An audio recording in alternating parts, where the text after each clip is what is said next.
Bueno, aquí estamos anticipándonos a un problema de futuro y sobre todo resolviendo ya dificultades que registramos con la congestión, con la contaminación, con la carestía y la falta de competitividad del transporte público local. Una persona que viva en San Antonio y trabaje en la autopista Medellín-Bogotá se gasta 8.400 pesos al día. Con Sonrío no solo tendríamos menos congestión, menos contaminación, no guerra de centavo, sino que además esa persona se estaría gastando 3.400 pesos al día, es decir, un ahorro de 5.000 pesos. Esa es la gran bondad de la medida y por eso estamos tan convencidos e impulsándola, socializándola con más personas, dándola a conocer, para que sin doblar el espinazo de la medida como tal, podamos llenarnos de buenos argumentos y hacerles mejoras como en efecto lo hemos hecho. Por ejemplo, en un principio solo teníamos 3 estaciones de transferencia. Gracias a un diálogo con el Carmen vamos a poner una cuarta en inmediaciones de Villa Camila. Antes la gente de Guarne que viajaba al aeropuerto iba a tener que llegar primero a la autopista de Medellín-Bogotá, hoy vamos a permitir que lleguen al aeropuerto, etcétera. Todo ese tipo de cosas han ayudado a mejorar esta gran propuesta de reestructuración del transporte público en Río Negro. Eso es, digamos, lo que uno nota, uno diría, bueno, la medida tiene unos beneficios y podría resultar muy positiva para las personas, pero entonces uno se pregunta por qué sigue habiendo reacción y por qué movilizaciones y por qué debates en el Consejo y en redes sociales también algún tipo de manifestación. Porque las medidas siempre que tienen una gran bondad en la mayoría de los casos, beneficiando a los ciudadanos, a buena parte de ellos, encuentran una resistencia natural en quienes tienen alguna afectación inicial, unos porque no han terminado de entenderla, otros porque en efecto se van a afectar, y quienes se oponen suelen ser siempre más vehementes, así sean muy pocos, que la gran mayoría que se beneficia, casi siempre que permaneciendo silenciosa. Le voy a poner un ejemplo hoy con lo que acontece en el Valle de Aburrá. Escuchaba esta mañana en la radio que más de la mitad de la contaminación la ocasionan 3.000 vehículos grandes y afectan la calidad de vida de más de 4 millones de personas, entre los que viven y los que tenemos que hacer diligencias permanentemente en el Valle de Aburrá. Aquí también una gran mayoría beneficiada, unos pocos que se afectan. ¿Quiénes se afectan? Hombre, una persona que venga de Marinilla y que ya no por los 3.000 y pico de pesos que pagaba de Marinilla va a poder llegar a Río Negro, le va a tocar pagar 1.700 pesos. Ahí es donde nosotros le hemos pedido al transporte intermunicipal que reduzca sus tarifas en consideración a que sus recorridos se reducen sustancialmente. En el caso concreto de Marinilla pasa a recorrer 7 a 2 kilómetros. Pero si un marinillo va al San Vicente de Paúl al aeropuerto, se va a ahorrar otros 2 trayectos que tenía que coger en Río Negro. Entonces, y en consecuencia unos recursos importantes. Entonces aquí unas van por otras, pero hoy por hoy, para hacer el transporte competitivo, sobre todo el intermunicipal, le hemos pedido a los propietarios de estos vehículos, a quienes agencian estas empresas de transporte intermunicipal, que reduzcan el costo de la tarifa en función a que sus recorridos se reducen ostensiblemente.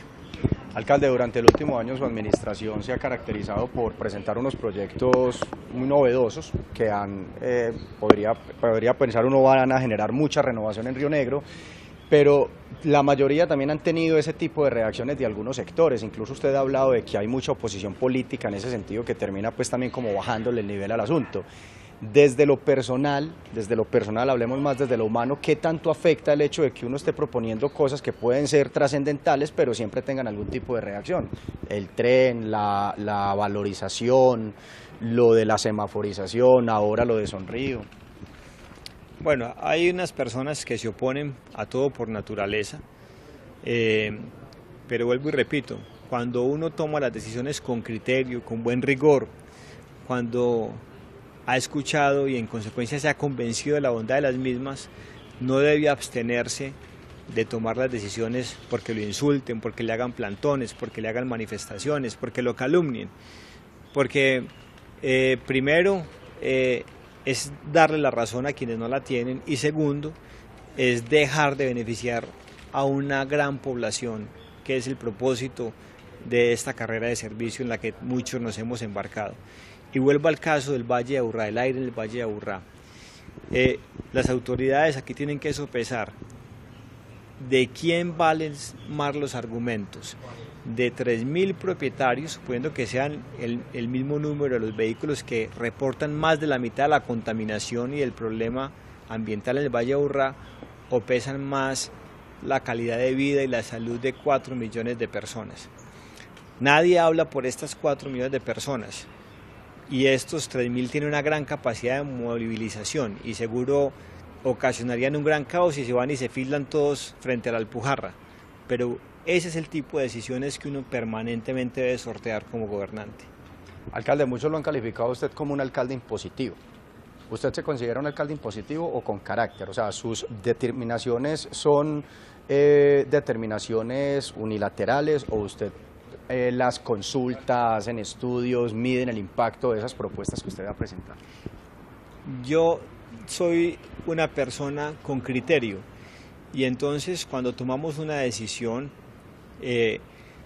buscamos que tenga asidero técnico, que tenga asidero legal, que no sea arbitraria, la echamos al aire, escuchamos quién nos retroalimente, pero en la medida en que avanza vamos ganando convicción sobre la bondad de la misma y entonces ahí es cuando ya no nos detienen ni los insultos, ni las calumnias, ni las manifestaciones. Y le voy a poner un ejemplo. Cuando yo asistí a la primera junta como alcalde al entonces Hospital Gilberto Mejía, me di cuenta que el hospital llevaba ya 4 años siendo catalogado por el gobierno nacional como uno en riesgo financiero alto, que perdía más de 1.000 millones.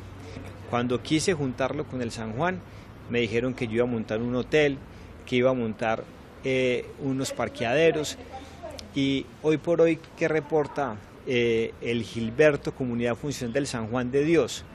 Antes era prácticamente un puesto de salud, hoy tiene la presencia de más de 5 especialistas y le da utilidades al San Juan de Dios de 1.500 millones. Entonces yo pude haberme quedado con los insultos y con el temor como consecuencia de esas manifestaciones de no tomar decisión alguna. Me siento contento de haber procedido correctamente y creo que en la medida en que los ciudadanos vayan entendiendo estas decisiones se van a dar cuenta que valía la pena haber asumido el riesgo. O sea, 31 de diciembre de 2019 usted se va tranquilo, cree que le va a dejar unos proyectos trascendentales a Río Negro que en unos 10 años van a decir, hombre, valía la pena haber hecho esto. Muy tranquilo, muy contento y sobre todo con algo que nos llena de satisfacción a los seres humanos y es haber cumplido con el deber. Perfecto. Finalmente, alcalde, la decisión del juez sobre el edificio Altos del Lago. Bueno, la acatamos, no la compartimos porque es una medida cautelar que le da tiempo a una constructora irresponsable que no le ha puesto la cara a los propietarios, que cada vez el riesgo es mucho más grande de que ese edificio colapse y nosotros lo único que hemos pretendido hacer es preservar la vida de las personas, no solo de los propietarios, sino de toda la comunidad circundante alrededor de ese edificio tan mal construido.